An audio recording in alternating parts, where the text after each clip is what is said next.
আমরা আজকে আপনারা জানেন যে আমাদের প্রাথমিক প্রার্থী তালিকা প্রকাশ অলরেডি আমরা করে দিয়েছি। এই প্রার্থী তালিকা অনুযায়ী আপনারা জানেন আমাদের মোট প্রার্থী ছিল ৩২২ জন রাকসুতে।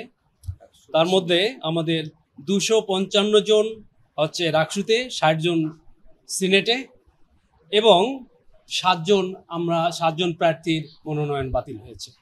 আপনি বলেছেন যে এদের আপিল করার সুযোগ থাকবে কিনা। অবশ্যই তাদের আগামীকাল একদিন আছে, আগামীকালকের মধ্যেই তাদের আপিল করতে হবে এবং আমরা সেটা দেখে যদি সেটা গ্রহণযোগ্য হয় তাহলে আমরা বিবেচনা করব, গ্রহণযোগ্য না হলে বাতিল হবে। স্যার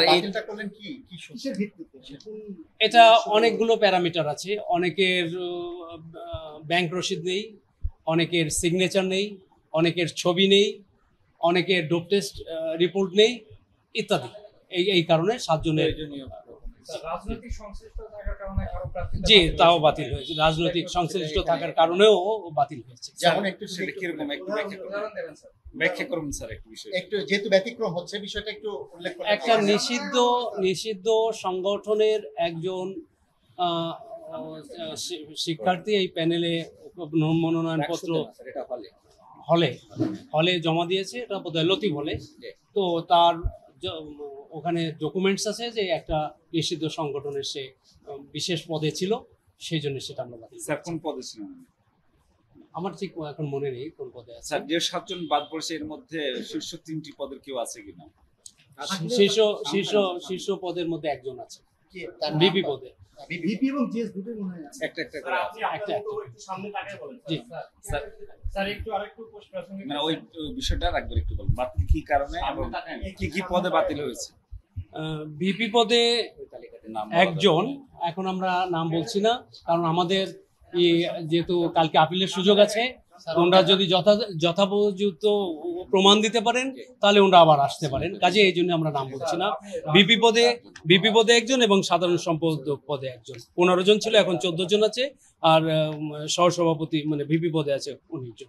বিষয় হলো যে আমরা প্রাথমিক তালিকা যখন প্রকাশ করছি, আমরা যে নীতিমালার আলোকে, যে সকল বিধিমালার আলোকে আমরা মনোনয়ন পত্রগুলি গ্রহণ করেছিলাম, মনোনয়ন পত্রের কিছু কিছু বিষয় আছে যেগুলো ব্যত্যয় ঘটেছে, সেই জন্য আমরা বাতিল করেছি আপাতত, এবং আপিলের সুযোগ আছে। আপনারা শুনেছেন যে প্রধান নির্বাচন কমিশনার এটি ক্লিয়ার করেছেন।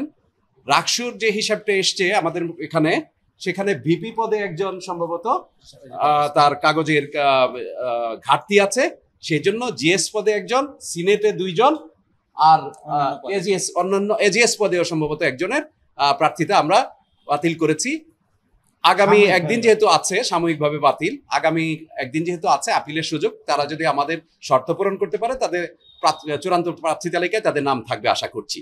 আর হলের যে বিষয়টি আপনারা বলেছেন যে আমাদের ১৭টি হলে রিটার্নিং কর্মকর্তারা দায়িত্ব পালন করছেন, আমরা কিন্তু আজকে রিটার্নিং কর্মকর্তার কাছ থেকে প্রাপ্ত তথ্যের ভিত্তিতে নির্বাচন কমিশন আপনাদের সামনে কথা বলছে। রিটার্নিং কর্মকর্তার স্বাক্ষরে এই প্রাথমিক তালিকাটা প্রকাশিত হচ্ছে ১৭টা হল থেকে একযোগে, এবং হল থেকে যেহেতু সংবাদকর্মী আপনারা এটি হয়তো সরাসরি সংগ্রহ করতে পারবেন না, এটি আমরা ওয়েবসাইটে খুব তাড়াতাড়ি অ্যাভেলেবল করছি। রাকসু ওয়েবসাইটে পাওয়া যাবে যে প্রত্যেকটা হলে।